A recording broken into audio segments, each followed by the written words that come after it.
ስርዓተ ጾታና ሴት ብዙውን ጊዜ አንዳንድ ሰዎች አውቀውም ይሁን ሳያውቁ ስርዓተ ጾታና ሴትነትን እንደ አንድ ተመሳሳይ ቃል አድርገው ሲስተዋሉ ይታያል። ነገር ግን ሁለቱም እንደ አንድ አድርጎ መረዳቱ ወይም መውሰድ ፍጹም ስተትና ሊታረም የሚገባ ጉዳይ ነው።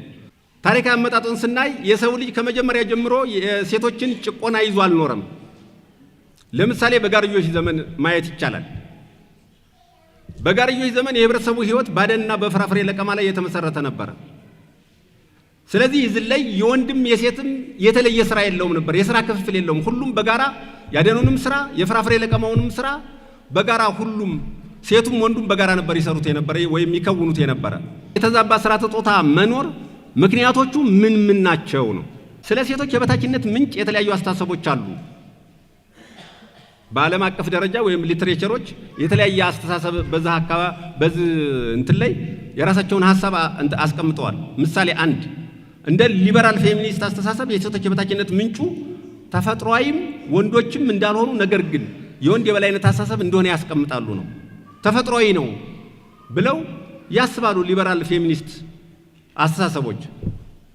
ስለዚህ ይህ አስተሳሰብ የሴቶችን የበታችነት ጭቆናን እና መገለልን የምናስወግደው ለሴቷ እንደ ወንድ እኩል እድል በማመቻቸት ሴቶችን የሚጨቁኑ ስርዓቶችን እና ህጎችን በማሻሻል እኩልነትን ማረጋገጥ ይቻላል ብለው እነዚህ ሊበራል ፌሚኒስት ይህን ሐሳብ አመንጭተዋል።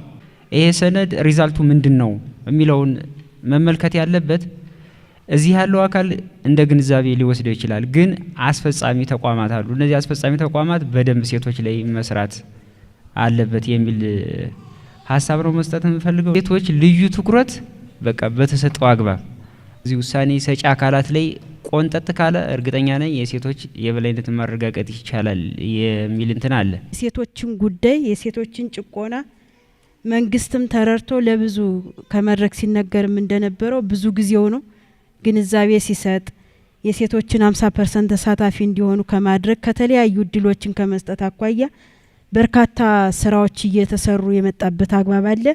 አሁንም ትኩረት ሰጥቶ በስራ ላይ ነው ያለ። ስለዚህ እኛም እንደ ሴትነታችን ራሳችን ትኩረት ስንሰጥ እድሉ ሲከፈትልን ሁላችንም ትኩረት ሰጠን ለራሳችን መብት መነጋገር ለራሳችን መብት ሀሳብ መስጠት መቻል አለብን የሚለውን ነገር መውሰድ መቻል አለብን ነው። ሴቶችን በማህበራዊ በኢኮኖሚያዊ በፖለቲካዊ ተጠቃሚነትን ከማረጋገጥ አንጻር ለውጦች አሉ፣ በርካታ ለውጦች አሉ። ከቤት ወጣው ወደ መድረክ በርካታ ሴቶች እየተሳተፉበት አለ። ግን ደግሞ ይሄንን ስናይ ደግሞ የሚቀሩ ነገሮች አሉ። በየገጠሩ ስናይ በተማረው አካል ላይም አሁን በተለይ ተማረው አካል ላይም ስንመጣ ሴቶች ከወንዶች እኩል የሚሰሩበት ሁኔታ ኖሮ ግን ያው የወንዶችን ሴቶች እንደሚሰሩ የማይቆጠርበት አግባብ አለ።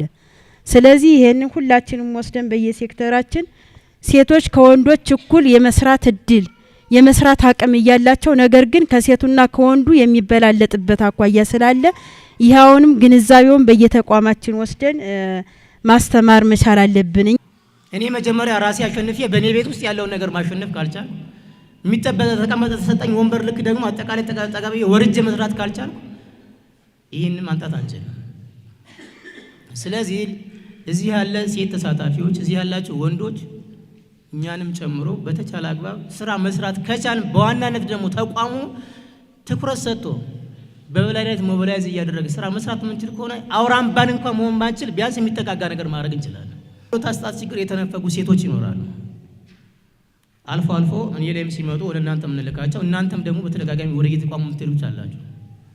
ግን ደግሞ ያን ያህል ብዙ ነው ብዬ አላስብም። ስለዚህ እነዚህ ሴቶች የአካል ጉዳቶች ሊሆኑ ይችላሉ ወይም ደግሞ የተወሰነ የእይታ ችግር ያለባቸው የተወሰነ እንትን ያለባቸው ሴቶች ሊሆኑ ይችላሉ ወይ ባሎቻቸው እንደዚህ ሀብት አከማሚ ያላቸው እንደዚህ ሴቶች ሊያጋጥሙ ይችላሉና እነዚህ ሴቶችን ከተቋሙ ጋር ከተገናኙ በኋላ በኔ ክትትል አንድ ሴት ስለምትለኝ ነው ተቋሙ ላይ ያገናኛቸው ከዛም በኋላ ዞር ብላችሁ አታያቸው። ተቋሙ ላይ ማገናኘት ወይም በደለው ባለሙያ ላይ እና ተቋሙ ላይ ማገናኘት አንድ እርምጃ ነው። ችግራቸው ተፈታ የሚለው ግን እስከ መጨረሻው መከታተል ይጠይቃል የሚል እምነት አለ በግሌ። አሁን ሴቶችን ውሳኔ ሰጪ ከማረግ አኳያ በተለይ በመንግስት ደረጃ በፓርቲ ደረጃ እየተሰራ ያለው ስራ ትልቅ ነው። በሚኒስተር ደረጃ ወስደን ብናይ ትላልቅ የኢኮኖሚ ተቋማትን የሚመሩ ሴቶች ናቸው። ሁላችንም ስለምናውቅ ማለት ነው። ውጤታማም ናቸው። ሴቶች ታማኝ ናቸው፣ ቅን ናቸው፣ ሩህሩህ ናቸው። ይሄንን ስዘረዝር ወንዶች ይሄ የላቸውም ለማለት ፈልጌ አይደለም። ግን ደግሞ እየተነጋገርን ካለነው ሰነድ አኳያው ስጄ ነው ሐሳብ እየሰጠው ያለውና እሱን እድል የሚሰጥ ነው የጠፋው። እሱን እድል እንዲያገኙ ከማድረግ አኳያ ግን መሰረታዊ ክፍተት ያለ በመሆኑ እሱ ላይ ርብርብ ማድረግ መቻል አለብን። ለመድረክ ፍጆታ ብቻ ለንግግር ብቻ የምንጠቀመው ሳይሆን ተግባራዊ እንዲሆንም ጭምር ስራ መስራት መቻል አለብን የሚለውን ነገር ለማንሳት ፈልጌ ነው። ከ58 19 18 አካባቢ ሴቶች ብቻ የሚል ማስታወቂያ ወጥቶላቸው ተጠቃሚ ሊሆኑ የሚችሉበትን እድል ማግኘት ይችሉ ነበር። ግን አልሆነም። ለምን? አሰራሩን ማክበር ስላልቻልን ማለት ነው። መመሪያውን ማክበር ስላልቻልን